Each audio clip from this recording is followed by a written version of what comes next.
this generation has also really changed what it looks like to be a mom, and I love that you are embracing that and you're putting so much power behind that, because there's shouldn't be any shame in being a stay-at-home mom, but also being a stay-at-home mom doesn't mean you don't have hobbies, you don't have interests, you don't have passions, you're not still working, right? Maybe the stay-at-home mom isn't always the breadwinner, so to speak, but she's still out there, she's hustling, she's doing stuff, and honestly, even if she's just at home with the kids, that is a full-time job. And I feel like that needs to get spoken about more and more, because totally it's a hustle. It's a constant. It's not 9 to 5, I'll tell you that.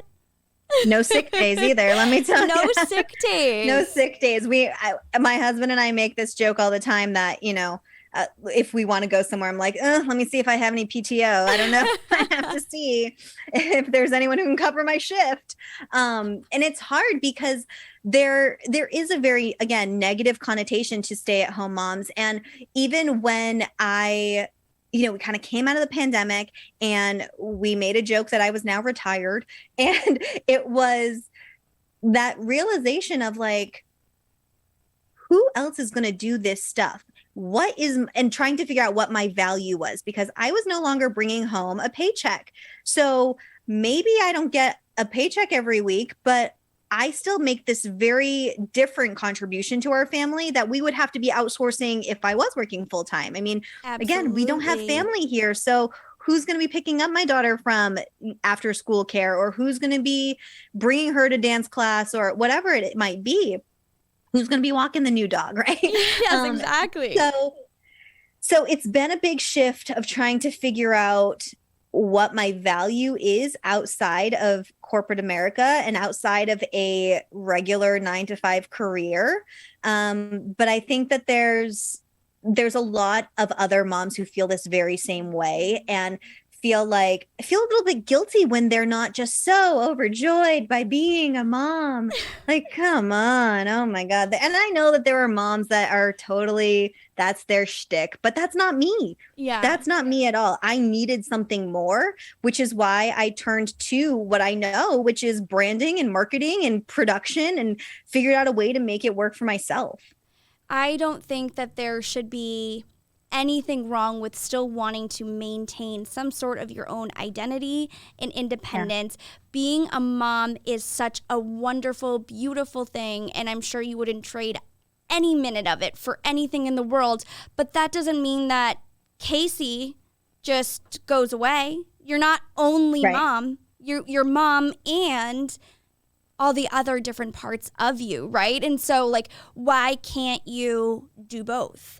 And it's important for your sanity to still have those things that are for yourself. I mean, I'm sort of at that age where my girlfriends are all starting to have kids, and one of my girlfriends I'll just never forget, she was just like, can we just talk on the phone for 30 minutes? Because I just need to talk to an adult. Like, I love my baby so much, and he's the best thing that's ever happened to me.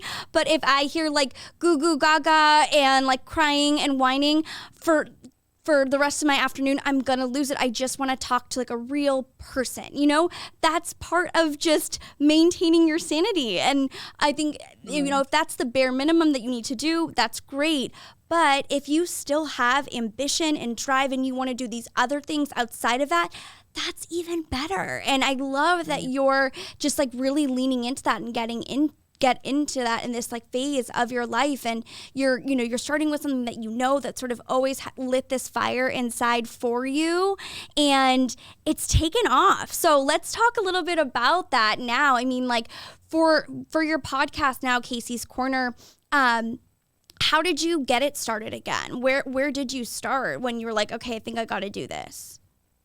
So I felt this gnawing in my stomach that was just like, I need to figure it out. I have always dreamed of having my own talk show. I no longer have the excuses of, I need to be on some sort of network. I need to have this studio. I need to be able to, have it bring in a big paycheck. And I have a phone in my hand. That's literally all I needed to do to start a talk show, and I started it off on Instagram. I was doing Instagram lives with my guests, which was great because I was pulling in their audience and my audience, and it was really great to build. But I wish the technology would have kept up with me. It just wasn't sustainable for that kind of format of doing like a talk show.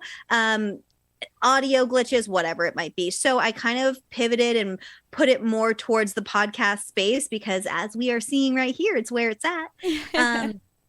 So I was initially interviewing a lot of people. Like I said, I reached out to some old guests and told them that I was rebooting and how much interviewing them as a kid meant to me. And I had them come on.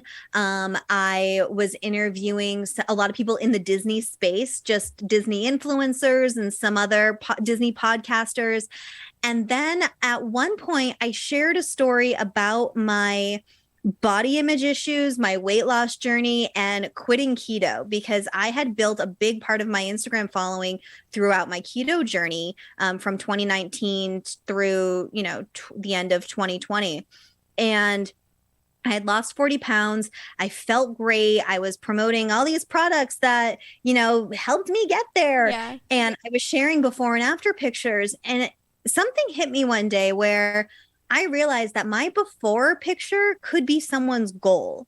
And to put a negative connotation on any body, whether it be my body or someone else's, started to feel really icky. And I didn't want to be in a place where I was talking about diet culture and making people feel less than. So I did an episode where it was just me and a microphone, no guest, and just talked about how I was making this personal goal and personal, sticking a flag kind of in this like ditching diet culture.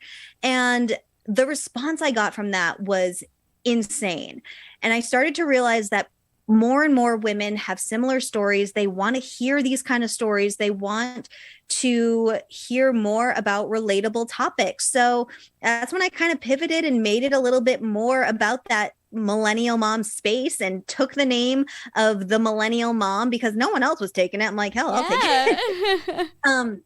So now, like when I do segments on KTLA out here and stuff, I'll use the Millennial Mom and kind of worked that into the show and into my own personal branding because it's something that's actually very powerful to me. So that's kind of been the evolution of where Kasey's Corner is now.